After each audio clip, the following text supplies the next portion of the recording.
Hey everyone, welcome back to my channel. So we are getting close to being halfway through the year, which is very crazy. We're not there yet, but I thought I would film kind of like a mid-year update and share the worst makeup products that I've tried in 2022. I filmed a video like this last year and a lot of you guys seem to like it. I know some people don't like these videos, they find them negative, but the truth is I share so many of my favorite products and things that I love that I think it's also important to share products that didn't work out for me because we can't love everything we try. I always buy makeup with the hope that I will love it, but the truth is there are products that just don't work. So that's what I have for you in today's video. Some of these products are just bad quality products that I don't really recommend trying at all, and some didn't work out for me because of my skin type, my personal preferences. So if I think it will work for you, if you have a different skin type, I'll be sure to let you know in today's video.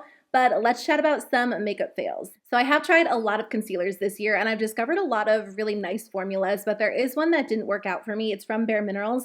It is their original liquid mineral concealer. Now I was reading some reviews about this product online and it kind of sounds like they reformulated it. So I never tried the original formula, so I'm not sure exactly how they compare, but unfortunately this one just did not work for me. This product creases instantly, and the truth is if you have fine lines or wrinkles, makeup is going to kind of settle into those creases. It's inevitable, and I've always had fine lines under my eyes, and as I get older I do notice they're a little bit more prominent, but typically when it comes to really good concealers, usually I can blend them out and I have like a few seconds before it starts to crease, and I have enough time to set it with powder and to, prevent that creasing from being too intense. That's just not the case with this one. The second I blend it out, it creases and it's very intense. It's not like it just settles into fine lines, it almost enhances those fine lines. And even after I set the concealer into place with powder, it will still crease really, really badly. It's probably the worst concealer that I've ever tried in terms of creasing. So if you have a lot of fine lines or you have a lot of wrinkles and you're trying to avoid really enhancing them,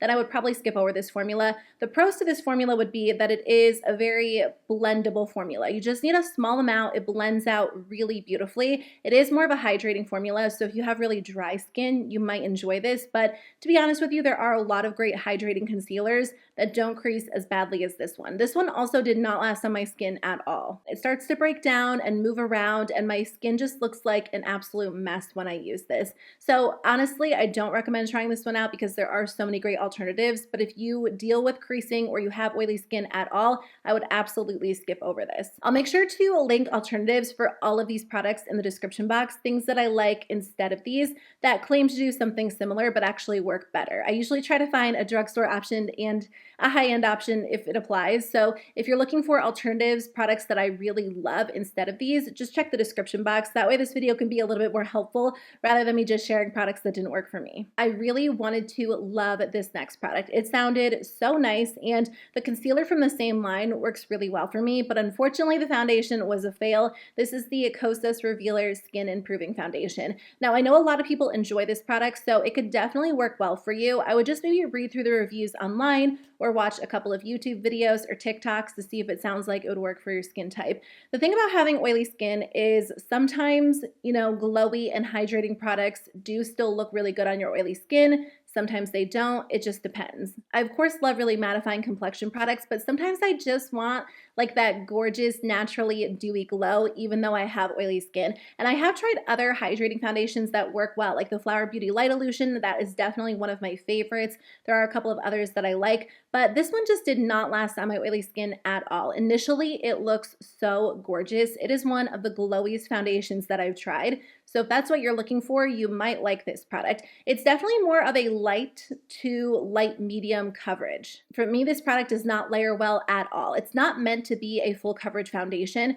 but sometimes I have areas where I just want to build it up a little bit because they do claim it is more of a medium coverage foundation. And if you try to layer this product on itself, it definitely starts to look really heavy and cakey. So I don't recommend buying this if you're looking for anything more than like a light to light medium coverage, which is what it claims to be, but it does not build well at all. And I also find that when I layer products on top of this, like a cream bronzer and a cream blush, by the time I get to like the second or third product, it looks really heavy and super cakey. For me, that's just not practical because if I'm wearing an actual foundation, typically I am wearing other makeup, like a bronzer, a blush, and a highlighter, and typically even a powder as well.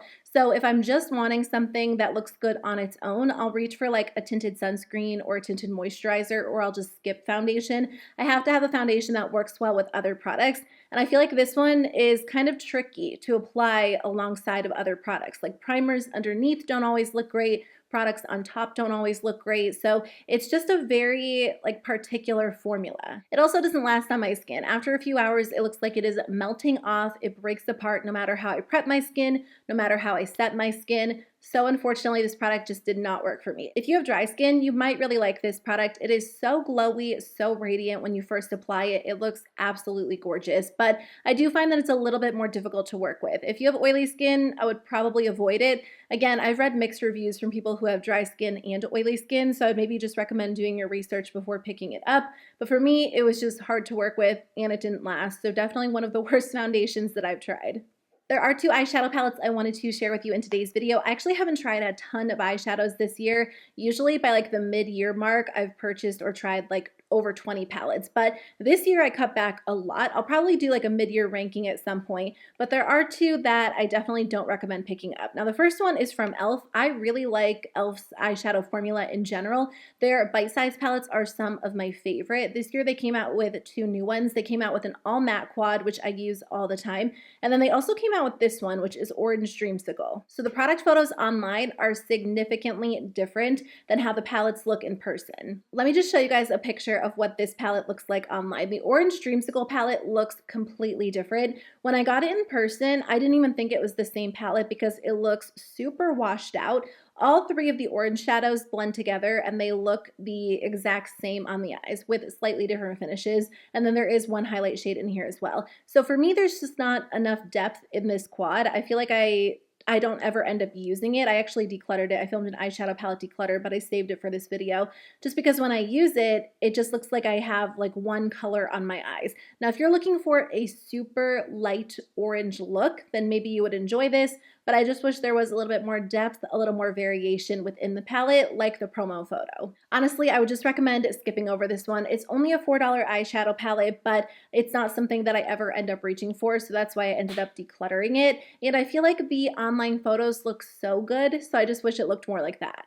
The other palette that did not work for me is the Urban Decay Wild Greens. Again, I know this has some mixed reviews, so it could be a good option for you if you do like something very subtle, really soft, but it's a $44 palette, which is pretty expensive. And honestly, I just feel like brands are way too comfortable charging high-end price tags for palettes that don't feel like high-end quality. You guys know that I'm a drugstore fan. I've always loved drugstore makeup, and thankfully, the drugstore has really stepped it up in terms of eyeshadow quality. So you really don't have to spend a lot of money to get good quality shadows. But in turn, I think the high-end brands that charge $30, $40, $50, $60 for a palette should also be stepping it up and creating something that's worth that price tag. I think this color story is really pretty. I like that it makes color a little bit more approachable. I like colorful eyeshadow, but I'm not typically into really intense, vibrant color these days. So this palette does make a little bit more sense for my makeup style these days. You can get soft wash, or you can get soft pops of color, something a little bit more subdued. But overall, I just feel like the quality is not there for the price tag. They actually describe this as a wildly pigmented palette on their website. That doesn't make any sense to me. If you're looking for pigment, you're probably not going for a lot of Urban Decay palettes these days, but it's definitely a softer palette with more of like a sheer finish. The shadows in here are pretty powdery. I think overall the shimmer shadows are the best shadows in here. Even though they are a little bit softer, they still look pretty on the eyes. And if you layer them over a darker shadow, you definitely get a more vibrant effect. But I just think for $44, I would expect better quality overall. I would also expect more consistent quality because some of the matte shadows are blendable, some look a little bit patchy. I don't know. I don't think it's worth the $44 price tag. I don't know if this has been on sale yet. I would say if you can get it for 50% off, it might be worth trying out if you do like a softer look overall and you enjoy the color story, but I just think $44 is too much for what you get in this palette. I've actually tried a lot of new mascara this year and I have so many favorites. I've discovered a lot of great formulas, but there are a couple that didn't work for me. So I got this kit from Sephora that came with 5 mini mascaras and then also a voucher so you could redeem it for a full-size mascara after trying them out. So the one in the kit that didn't work for me is from Caliray. This is the Come Hell or High Water Volumizing Tubing Mascara. So obviously this is a mini, but the full size mascara retails for $24. This just didn't do anything for my lashes. It actually made them look really, really bad. Sometimes you try a mascara and you're like, okay, my lashes look naturally enhanced. They look okay, but I want something a little bit more. Very rarely do I try a mascara and it actually makes my lashes look worse. It clumps them together and makes it look like I have absolutely no lashes compared to when I don't even wear mascara. And I feel like that's hard to do because my lashes are very light. They're not really obvious if I'm not wearing mascara. It feels like this formula is very heavy because as I apply it to my lashes, it almost weighs them down. You definitely don't get any sort of lift or curl with this mascara. It also doesn't make them look thick or voluminous or look long. So I really don't like this formula at all. I feel like when I use it, it clumps them together and it looks like I have 3 lashes on each eye. Sometimes wands like this do tend to work really well on my bottom lashes, but this also doesn't work on my bottom lashes. It doesn't enhance them. It's hard to get it to even come off the brush onto my lashes. It was just a fail all around. Usually there's like one redeeming quality when it comes to a mascara, like, oh, it makes your lashes look long, but it doesn't give a lot of volume, or your lashes might look voluminous, but they tend to look a little bit clumpy. I don't feel like this mascara has any redeeming qualities at all. Also, because it is a tubing mascara, it's supposed to be very easy to remove. They market it as an easily removable mascara. You can take it off with a little bit of water. It feels like I'm trying to take off a waterproof mascara. It's so hard to remove, and no matter what I do at the end of the night, I'm still left with mascara on my lashes. So I really don't recommend picking this up. I can't imagine that I've tried a worse mascara than this one. I know that sounds so negative, but again, I just want to save you guys money if at all possible. There are so many better options out there that I would just skip over this. I also think this mascara is a tubing mascara. And to be fair, tubing mascaras typically are not my favorite, but there are some that work better than others, and I don't recommend picking this one up either. It's a high-end mascara, so again, over $20. It's the IT Cosmetics Hello Lashes Plus. The big claim with this mascara is that it has an eyelash enhancing serum in it, so it's supposed to condition your lashes as you use it. I think that is a nice claim. I feel like that's something that's very hard to prove. I don't notice that my lashes look any better when I use this, but I also don't use it enough to be able to tell a difference because I don't love the formula. This one does make my lashes look long, so if that's your main goal, then you might really like this one. I think it does a good job at lengthening the lashes. It does have a little ball on the end, which I feel like works really well to kind of separate them and add a little bit of extra length as well. But this one doesn't give my lashes any volume at all. So that's something I need because I don't have a ton of lashes. I usually like something that gives a little bit of volume, a little bit of length, but I find that this one just gives length and no volume. But it's not even like the length is really, really dramatic, like the Essence Lash Princess False Lash Effect Mascara in the green tube. And I think it's because it's hard to build this mascara up, and I find that that is the case with a lot of tubing mascaras. As I apply my initial layer and then I go in to layer it up even more, I feel like it doesn't want to stick to itself. So I just have that initial layer to work with. And for me, I just want something a little more dramatic. So out of the two, the IT Cosmetics one is definitely better, but I still don't think it's worth the, what is it, I wrote it down, $26 price tag. That's a lot for a mascara. If you want to hear about some mascaras that I really liked that I tried recently, I'll link my recent speed reviews video in the description box below. But the last mascara that did not work for me is actually a drugstore mascara. You guys, I want to love Covergirl. I really do. I love that they went cruelty-free a few years ago, and they used to be like my most used brand. When I first started my YouTube channel forever ago, I loved Covergirl so much. I almost said ColourPop. I was using their mascaras, their foundations, everything they launched, I loved. I loved their lipsticks so much, but these days I feel like when I try their products, they don't typically work for me. I don't know what it is, and unfortunately, this mascara did not work for me either. This is the Covergirl Exhibitionist Stretch and Strengthen Mascara.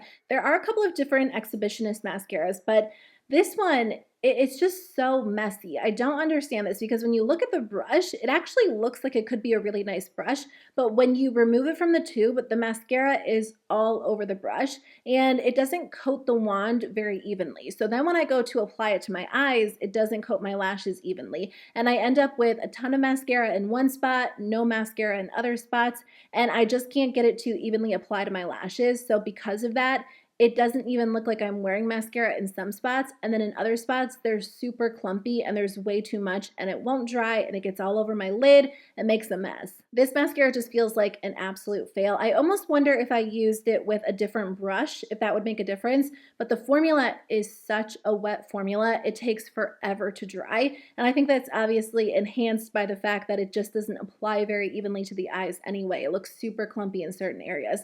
So I just feel like it's way too much work. I don't want to have to go in with a different brush and then make it work and wait for it to dry. There are just so many other formulas out there that work well that I don't recommend this one. So these are the 3 mascara fails of the year for me so far. Hopefully I don't try too many other bad mascaras, but I have discovered a lot of great options too, which is really good. These just weren't it. There are so many good brow pens out there, and that was not always the case. When I fell in love with the Urban Decay Brow Blade, I was constantly looking for an alternative because I liked that one so much, but I would have loved to have a good drugstore option. Milani and NYX recently released brow pens, or maybe like a year or 2 ago, that are so good. And so I was excited to try this one from ColourPop because typically brow pens are something the drugstore brands have done pretty well lately, but I don't recommend picking this up. This is the Feather Effect Brow Pen. It comes in 3 shades, which first of all, I do feel like they could use additional shades. I think the 3 that they have are all some variation of brown, but they all lean very red toned. One of my biggest pet peeves when it comes to brow products are brow products that lean super red toned, because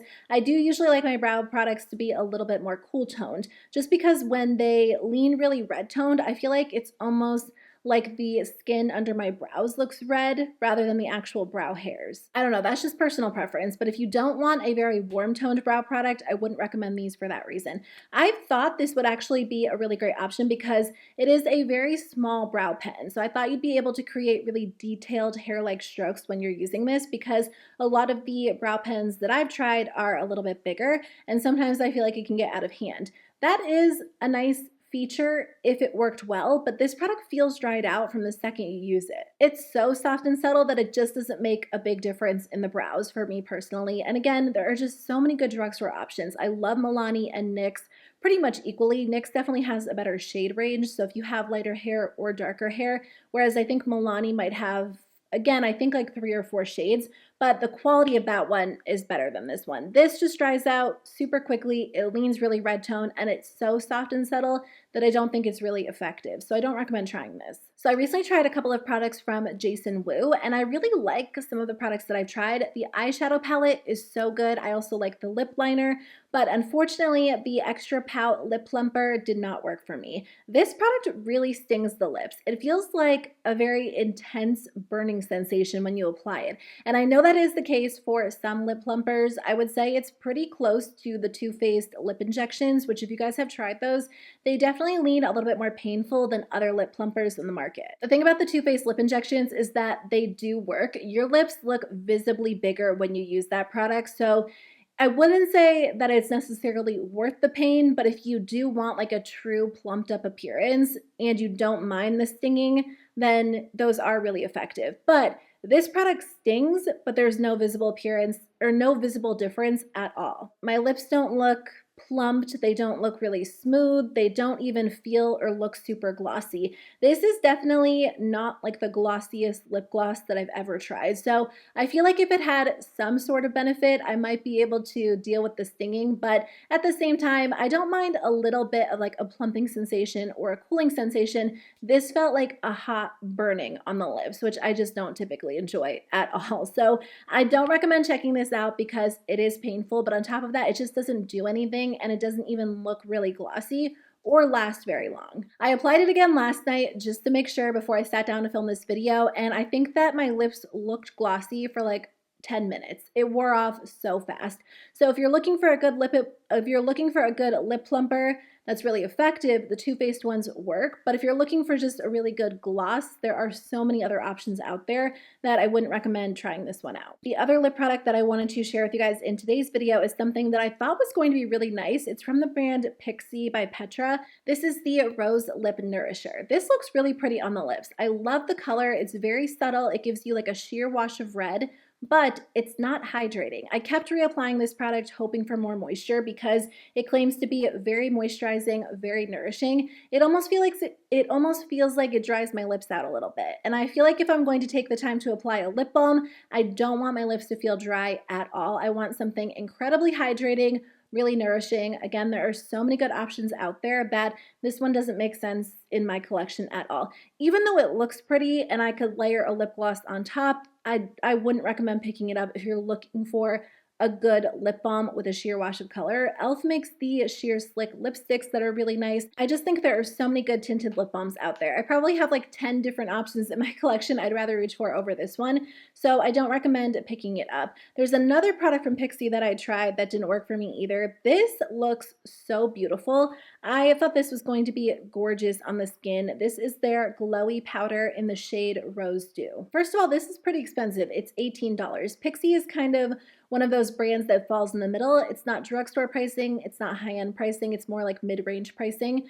But this is an absolute glittery mess on the skin. Maybe I shouldn't say that. Based on the description online, they made this sound like it was a beautiful, like naturally luminous, glowy powder. And I thought that was going to be such a gorgeous option to use as like a blush or a highlighter or a blush highlighter hybrid.